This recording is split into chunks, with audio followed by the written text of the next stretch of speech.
সম্মাননীয় সুধীমণ্ডলী, আমি আপনাদেরকে স্বচ্ছ দেশের স্বপ্ন ইউটিউব চ্যানেলের পক্ষ থেকে থাইল্যান্ডের ব্যাংককের সুকুমবিত এলাকার পণ্যবীথি থেকে স্বাগত জানাচ্ছি। আমি আপনাদেরকে দেখাচ্ছি এটা রাস্তার পাশের ফুটপাতের অবস্থা। আপনি দেখেন দুই পাশে রাস্তাটা যতটুকু প্রশস্ত, দুই পাশের ফুটপাত ঠিক ততটুকুই প্রশস্ত। আমি এখন যে ফুটপাতটা দেখাচ্ছি এটা নতুন করে তৈরি করা হচ্ছে। আগেরগুলি নষ্ট হয়ে গেছিলো, খুব স্বচ্ছন্দে চলাফেরা করা যেত না। এটা নতুনভাবে এখন কাজ চলছে। আপনারা দেখবেন বিভিন্ন জায়গায় কাজের ম্যাটেরিয়ালস রেখে দেওয়া আছে। একটু আপনারা কাজের গুণগত মানটাও লক্ষ্য করবেন যে এরা কীভাবে কাজ করে। এবং এটা যেহেতু থাইল্যান্ড, যেহেতু প্রচুর পর্যটকের আনাগোনা আছে এবং মানুষ কর্মঠ মানুষ সবাই জিনিসপত্র টানাটানি করে, ট্রলি ব্যবহার করতে হয়। সেই জন্য ফুটপাত দিয়ে যাওয়া আসা করার সময় ট্রলি যাতে নিয়ে যেতে পারে সহজে, সেই জন্য সেইভাবে ফুটপাতগুলি বানানো হয় যে হঠাৎ করে উঁচু করে দেয় না, ওইটা স্লোপ করে দেওয়া হয়। এই যে দেখেন এখানে কিছু ওই যে কাজ করার জন্য এদের সামগ্রী এবং যন্ত্রপাতি এইসব জিনিসগুলি এখানে রাখা আছে। এই যে পাশেই দেখেন গাছপালা, এটা হলো ব্যক্তিগত যাদের ভবন, তারা এই গাছপালাগুলি ওই সাইড দিয়ে রেখেছে। না, এটা সরকারি, এটা হলো কর্তৃপক্ষের করা, ভিতরেরগুলি তাদের।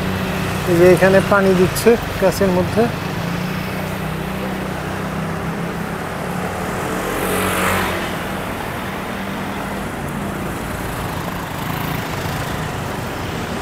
এই যে দেখেন এখানে আরেকটা রাস্তা, ছোট একটা রাস্তায় চলে আসলো, সেটা অন্যরকম। এবং এই যে এইখানে সামনে এই যে কাজ চলছে এখন, এই দিক দিয়ে এটার উপর দিয়ে যাওয়া যাবে না, যাওয়ার সমীচীন হবে না, দায়িত্বশীল আচরণ হবে না। এই যে দেখেন এখানে টাইলস, এটা দিয়ে তারা এখানে কাজ করছে। আমি এই যে দেখাচ্ছি।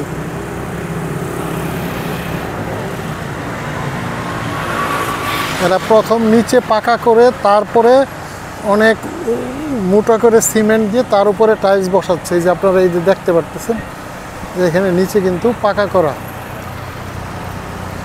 এবং এই যে এখানে কাজ চলছে শেষ পর্যায়ে। এই রাস্তাটা পুরাটারই কাজ মোটামুটি শেষ পর্যায়ে। এই যে একটু দেখাই এরা কীভাবে কাজ করে, পাথর কেটে ড্রিল মেশিন দিয়ে সব কিছু সুন্দর করে এরা কাজ করছে। ওইখানে সিমেন্ট ওটার মধ্যে রাখে। এখন আরেকটা জিনিস বলতে চাচ্ছি, এই যে দেখেন স্লোপ কীভাবে করে, আপনি ট্রলি নিয়ে সহজেই যেতে পারবেন। আরেকটা জিনিস দেখেন, এই যে এখানে যে দোকানপাটগুলি আছে দুই পাশের, আপনারা দেখেন যে কোনো দোকানপাটের কোনো জিনিসপত্র তারা কেউ ফুটপাত দখল করে রাখে নাই বা দখল করে দোকানকে বড় করার চেষ্টা করে নাই। আপনারা উভয় পাশেই দেখেন ফুটপাত কিন্তু কেউ দখল করে নেই, সবাই সবার মতো দোকানের এরিয়ার মধ্যে ব্যবসা করছে ফুটপাত দখল না করে। তো এগুলি সবই দায়িত্বশীলতার ব্যাপার। আমরা আমাদের সাথে তুলনা করে দেখতে পারি যে আমরা কী করি। যে দেখেন এখানে দোকান, কেউ ফুটপাতের জায়গা দখল করে নেই, একজনও। কোথাও কোনো ময়লা আবর্জনা কেউ ফেলে না, কেউ ময়লা আবর্জনা ফেলছে না, সব সুন্দর করে জায়গা মতো রেখে দিচ্ছে। এরা পরিচিত মানুষ হয়ে গেছে আশেপাশে, তারা একটু হাসলো।